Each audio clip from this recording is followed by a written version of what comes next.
Till now, we have seen and started a discussion on the impact of fascism through its various policies. In this lesson, we would be continuing with that discussion. So, we now focus on an important impact of fascism, which was the relation between fascism and Christianity. Now, can you imagine what is Italy the seat of?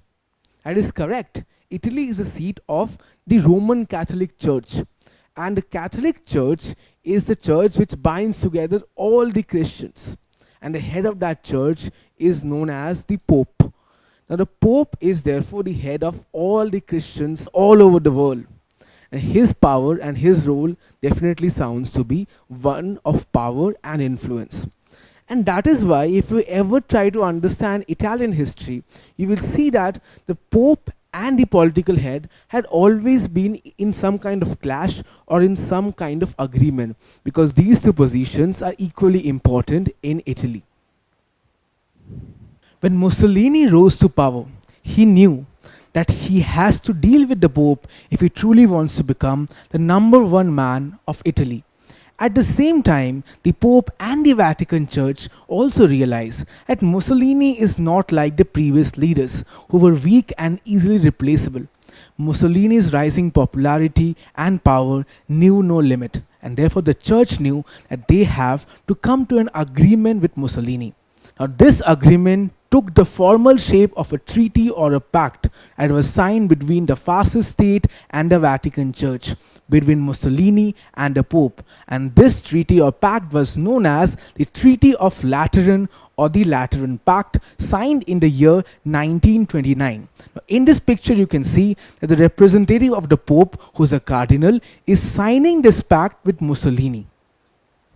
Now, what was the outcome of the Treaty of Lateran? Quite simply, this pact made Christianity the official religion of the fascist state. But if we dig deeper, we find out that this was a give and take deal. While the Pope was allowed to continue having possession over the area of the Vatican Church, including having possession over the important buildings in this area, such as the St. Paul's Cathedral, was also a written guarantee that the fascist state will never intrude and take power over them. But in return, as we mentioned, the Pope had to grace over Mussolini's regime and allow Christianity to be the state religion. While it seems simple on paper, this particular move gave Mussolini absolute religious legitimacy, as Mussolini got the blessing of the number one man of the major religion of Europe. There were people who were earlier skeptical of Mussolini now felt that God was truly on Mussolini's side, and his popularity continued to grow. Now, can you answer this question? Which treaty did the representative of the Pope sign with Mussolini in the year 1929?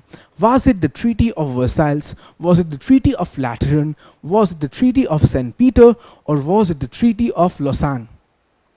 The correct answer happens to be the Treaty of Lateran. Now, we have mentioned the obsession that Mussolini had regarding the glory of ancient Rome.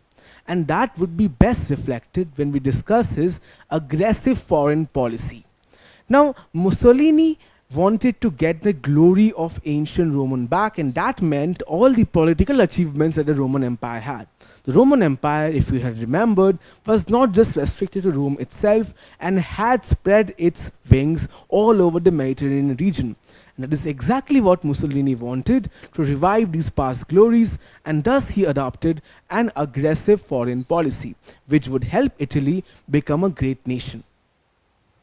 Now, Mussolini's aggressive foreign policy included the policy of expansion, or leading an expansionist policy abroad. This meant that Mussolini wanted to annex countries which were around Italy itself, which would add on to the glory of Italy. Now, how did Mussolini sell this idea, or how was he able to justify this imperialistic policy right after the First World War?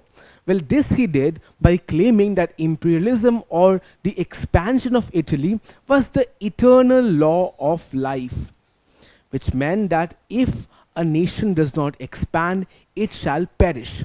Mussolini also said that imperialism or expansion is an expression of a nation's vitality, which meant that he was humanizing a nation and saying that if a nation does not expand, it loses its character, it loses its strength, it loses its vitality. Thus, Mussolini was able to justify fascist Italy's imperialist policy by claiming that it was vital for the national character of Italy itself. Now, the reason Mussolini pursued an aggressive foreign policy had another reason. You see, psychologically speaking, war and imperialism often acts as a diverting mechanism or a way to distract the people from the internal problems that are occurring in the country. And that is exactly what Mussolini did when he was following his expansionist programs. For example, the Italian annexation of Abyssinia or Ethiopia, which Mussolini conducted, was a brilliant way to divert the people's attention from all the mishaps and all the crises that were still continuing in Italy and focus upon this victory achieved by the Italians.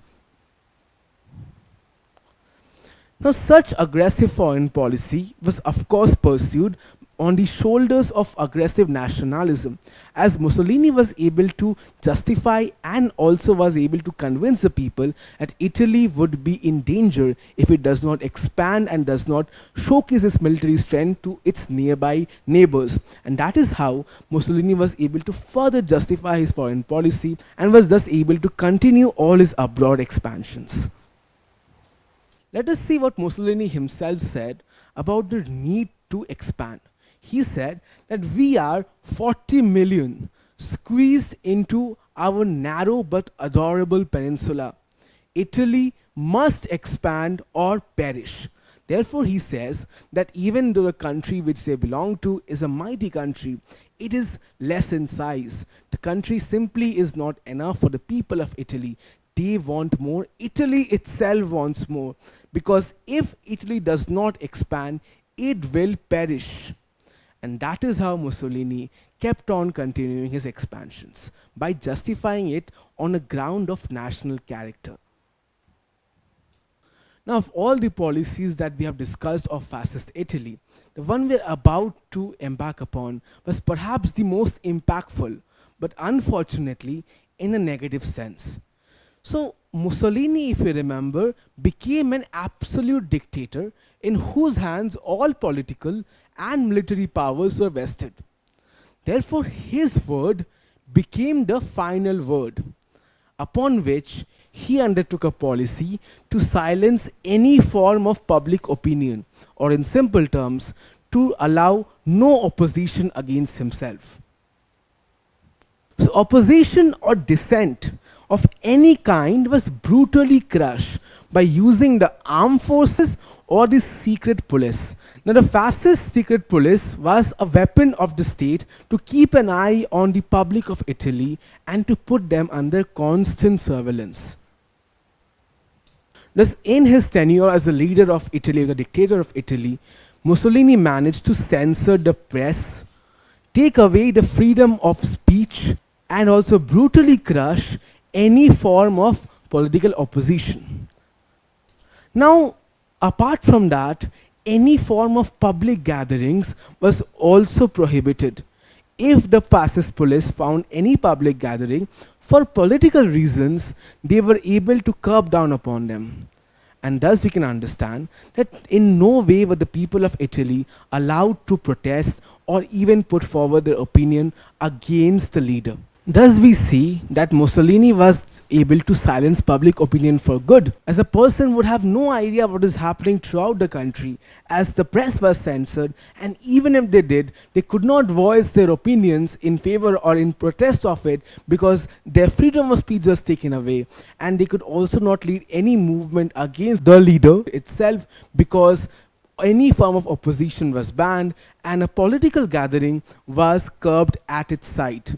And we can understand one thing for sure: no amount of economic growth or public welfare could really make it up for all the oppressive fascist policies undertaken by Mussolini.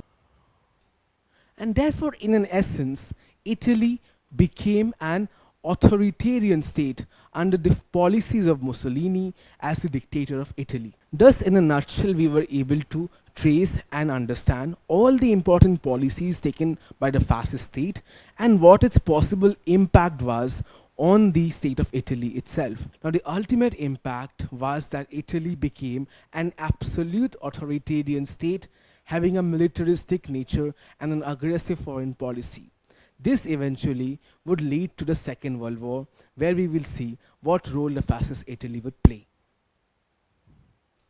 Now, we have seen while discussing the policies of the fascist state that Mussolini wanted to expand his power all over Europe.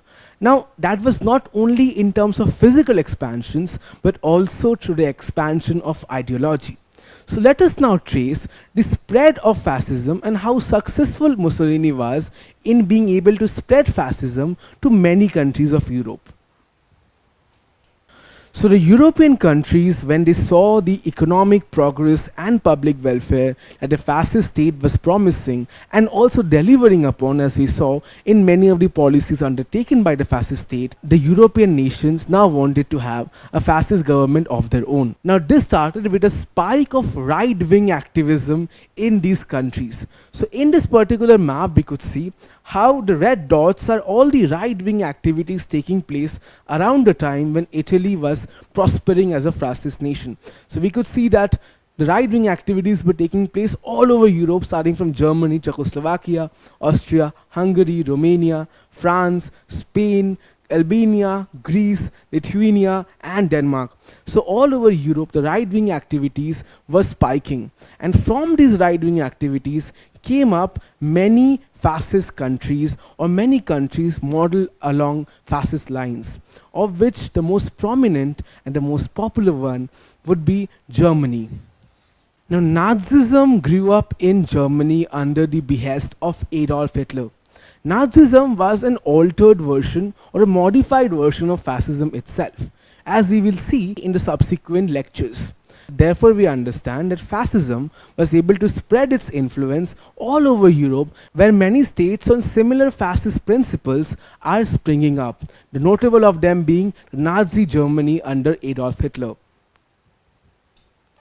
Now, Hitler and Mussolini eventually went on to become ideological allies, as they had a lot of similarities in their ideologies and the policies and plans they had for the future of their countries.